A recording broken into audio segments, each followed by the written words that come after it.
Hi, I'm Cassie. I'm a freelance illustrator and designer, and I'm here to talk to you about finding the art style for your game.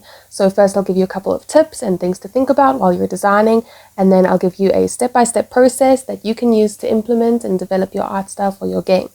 The first thing that I want to talk about is the purpose of an art style. It's really important because it's the first thing that people are going to notice about your game. And it's also the most fun part of game design, for me anyways, because it's really difficult to get wrong. It's your chance to be creative and loud and expressive and really make the game your own. Next thing that you're going to want to remember is to keep things simple. Games are all about communication.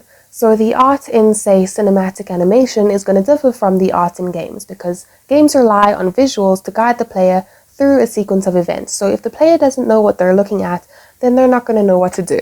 So you don't need years and years of art training or experience to make an incredible looking game. The examples that I'm showing you now all use pretty simple shapes and colors and line art, but they're coherent and intentional enough to come together to make a beautiful visual experience. Another thing you want to remember is to look absolutely everywhere for inspiration. So you don't just want to look at your favorite games for inspiration, because the reason that they're so beautiful and so unique is because they have developed their own art style for those visuals. So you want to look at your favorite movies or a poster in your bedroom or your favorite t-shirts or magazines, absolutely anything. You want to take different elements from different places and combine them, and that's how you create something new for your own game. And that brings me to the last thing that I think you should remember while you're developing an art style is consistency. So consistency means that you use the same elements of art throughout your game, the same line thickness, the same shading styles and patterns, the same shapes, the same colors, everything. This just keeps it looking professional, and it shows that you're really intentional with your visual design. Okay, so now that the tips are out of the way, here is a step-by-step process that you can follow to develop an art style for your game.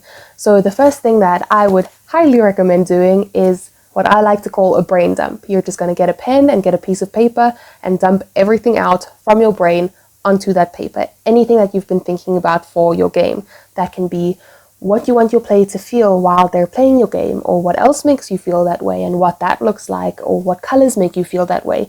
Here, just write down anything and everything that you've been thinking about, and later we can refine it. So the next thing that you can try to do is create a vision board. So this can be a poster, drawings, a list, whatever you want.